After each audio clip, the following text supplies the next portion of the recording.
Countries, America, everything, everywhere. మీరేదో cinema తీస్తారా అని కూడా అన్నారు. సినిమా తీయడానికి భానుప్రకాష్ పట్టాభి లేకపోతే కూటమి వీళ్ళ దగ్గర డబ్బులు ఉండవు. ఆ సినిమా వాళ్ళు తీసేటట్టున్నారు.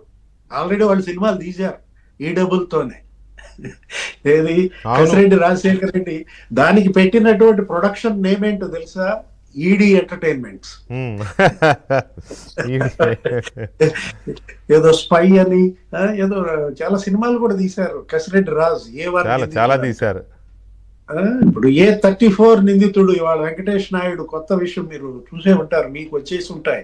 ఏంటి అతను ఏదో వీడియోలు ఇప్పుడు ఆల్రెడీ అంత ముందు బయటకు వచ్చాయి. ఇప్పుడు ఆ ఫోన్ ఓపెన్ చేయమని ఆదేశించిందంట. అవును, కోర్టు అనుమతించింది అతని ఫోన్ ఓపెన్ చేయడానికి. వెంకటేష్ నాయుడు ఫోన్ కనుక ఓపెన్ చేస్తే ఇంకెన్ని వస్తాయో బయటికి అలాంటి వీడియోలు. అతను ఒక పవర్ బ్రోకర్. అప్పట్లో ఏంటి అన్ని పార్టీలతో అతనికి సంబంధాలు ఉన్నాయి వెంకటేష్ నాయుడు. అసలు చూసారా ఆ వీడియోలో ఆ నోట్ల కట్టలు ఎట్లా లెక్క పెట్టాడు? జస్ట్ జానా బెత్తె వేసాడు. అది 40 అన్నాడు, ఇది 4 అన్నాడు, మొత్తం 5 కోట్లు అని తేల్చేసాడు బెత్తెలు జానాలతో లెక్కేసి. అంత నిపుణుడు అనమాట వెంకటేష్ నాయుడు. వెంకటేష్ నాయుడు ఫోన్ లో ఇంకెన్ని వాస్తవాలు బయటకు వస్తాయి. గతంలో మనం చూసాం టీటీడీ సెట్టింగ్ వేయించింది కూడా అతనేనంట. తాడేపల్లి ప్యాలెస్ లో భానుప్రకాష్ గారే చెప్పాలా? అంటే ఒకటి, గతంలో పోలీస్ ఎలా పనిచేసింది, ఇప్పుడు పోలీస్ ఎలా పనిచేస్తుంది. సిట్ దర్యాప్తు చాలా వరకు కొలిక్కి తెచ్చింది. కానీ ఎందుకో వెంకటకృష్ణ గారు మరి కొంత ఒక 20 రోజులు 4 రోజులుగా ఏదో సిట్ కొంచెం సైలెంట్ అయినట్టు కనపడతా. అది మాట్లాడదాం. అదే నిజానికి ఇందాక భాను గారిని అది కూడా డిస్కస్ చేద్దాం అన్నది అదే.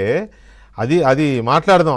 అసలు కేసు అసలు లిక్కర్ స్కామ్ కేసు ఎందుకు దర్యాప్తు మందగించింది కాదు, ఎందుకో ఎక్కడో కామానో మరి ఫుల్ స్టాప్ అనే పదం నేను అన్నాను కానీ కామా పెట్టారు దానికి. ఈలోపు ఇది వచ్చింది. ఇది ఎందుకు వచ్చింది, దీని మీదకి ఎందుకు డైవర్ట్ అవుతున్నారు, ఎవరు డైవర్ట్ చేస్తున్నారు అనే చర్చ కూడా ఉంది. కాకపోతే ఏంటంటే ఈ నకిలీ మద్యం అనే దాన్ని వదలకుండా సాక్షి మీడియా దీని చుట్టూనే రోజు మీరు చూడండి, వీళ్ళ ఫస్ట్ పేజ్ అంతా అదే ఉంటుంది. ఎలాగైతే వివేకానంద రెడ్డి గారి హత్య జరిగినప్పుడు ఎలాగైతే దాని మీద రకరకాల కథనాలు అల్లారో, వండి వార్చారో, ఇప్పుడు ఇది కూడా ఎట్లా అంటే రోజు దాన్ని ఎక్కడో దీన్ని తిప్పి ఇది చేస్తున్నారు. చివరికి మొన్న 8వ తేదీన వార్త రాశారు, అక్కడెక్కడో 4 చనిపోయారు ఇది దాగని. అఫ్కోర్స్ దాని మీదే ఇవాళ గవర్నమెంట్ సాక్షి మీడియా మీద కేసులు కూడా పెట్టింది. సరే, ఆ కేసుల వల్ల ఏమవుతుంది ఏమో, నేనేం పెద్దగా అదేమిటో దానికి జర్నలిస్టుల మీద కేసులా అని మళ్ళీ అది కూడా వార్తే. స్వేచ్ఛ ఇది భావ ప్రకటన స్వేచ్ఛ మీద కేసుల, జర్నలిస్టుల మీద కేసుల. అప్పుడు మమ్మల్ని కేసులు పెట్టినప్పుడు ఎవరు కనపడలే, మేము జర్నలిస్టులకు కనపడలే. వాళ్ళకి రఘురామకృష్ణరాజు ఇంటర్వ్యూ చేస్తేనే దేశద్రోహం కేసు పెట్టారు నా మీద. మరి అప్పుడు జర్నలిస్టులకు కనపడలా మేము, ఇప్పుడు రాసేవాళ్ళకి కానీ అప్పుడు కూసేవాళ్ళకి కానీ. రైట్, ఎనీవే కాదు అంత ఇదిగా దాన్ని అదే పనిగా మీడియాలో తిప్పుతున్నారంటే దాన్ని ఎలా అర్థం చేసుకోవాలి మనం? అంటే మీరు కోతి పుండు అన్నారు, ఇది మీడియా పుండు. ఇవాళ ఈ సాక్షి ఇది కూడా బ్రహ్మ రాక్షసే కదా. ఇవాళ సోషల్ మీడియా లేకపోతే ఆయన సొంత మీడియా, దాన్ని అడ్డం పెట్టుకునే ఆయన రాజకీయం ఇన్నేళ్లుగా నడుపుకుంటూ వచ్చాడు. మరి చూడాలి ఇది ఏ స్థాయికి చేరుతుందో, ఎలా జగన్మోహన్ రెడ్డి కేసుల నుంచి బయటేస్తాడు. ఇది వెంకటకృష్ణ గారు 99,000 కోట్ల మద్యం ఇందాక భానుప్రకాష్ గారు చెప్పారు. దాంట్లో వీళ్ళకి ఎంత ఖర్చు అయిందంటే దాని తయారీకి ఖర్చు అయితే మహా అయితే 9,000 కోట్లు ఖర్చు.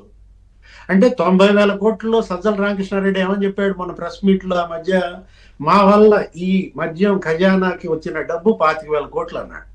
అంటే 25,000 కోట్లు తీసేయండి, అంటే జీతాల కింద 15,000 కోట్లు తీసేయండి, అంటే 50,000 కోట్లు తిన్నారు. దీంట్లో వాళ్ళు మింగిన సొమ్ము 50,000 కోట్లు. అది విదేశాలకు పంపించారా, స్వదేశంలో ఉంచారా, మరి గోల్డ్ రూపంలో ఉందా, లేకపోతే సినిమాలు తీశారా, రియల్ ఎస్టేట్ లో పెట్టారా, రకరకాలుగా సిట్ అంతా కొలిక్కి తెచ్చింది. ఎక్కడెక్కడ గోల్డ్ కొన్నారో కూడా చెప్పారు, ఎవరెవరైతే గోల్డ్ ఇచ్చారో చెప్పారు. వీటిపైన ఇవాళ ఈడీ ఎందుకని సైలెంట్ గా ఉంటారు? ఇవాళ ఎన్ఫోర్స్మెంట్ డైరెక్టరేట్ దీనిపైన కేసు రిజిస్టర్ చేసింది. ఈసీఐఆర్ పెట్టి ఇప్పటికి ఎన్నాళ్ళు అయిందండి? ఈసీఐఆర్ ఫైల్ చేసి మరి 3-4 నెలలైనా కూడా ఎన్ఫోర్స్మెంట్ డైరెక్టరేట్ ఇంకా ఇక్కడ పూర్తి స్థాయి దర్యాప్తు తీసుకోవట్లేదు. అయినా సిట్ చేసిన దర్యాప్తు వివరాలు ఎప్పటికప్పుడు వాళ్ళకి పంపిస్తున్నప్పటికీ కూడా ఢిల్లీ లిక్కర్ స్కామ్ లో కేవలం మరి నెల రోజుల్లో 17 మందిని అరెస్ట్ చేశారు, 18 మందిని.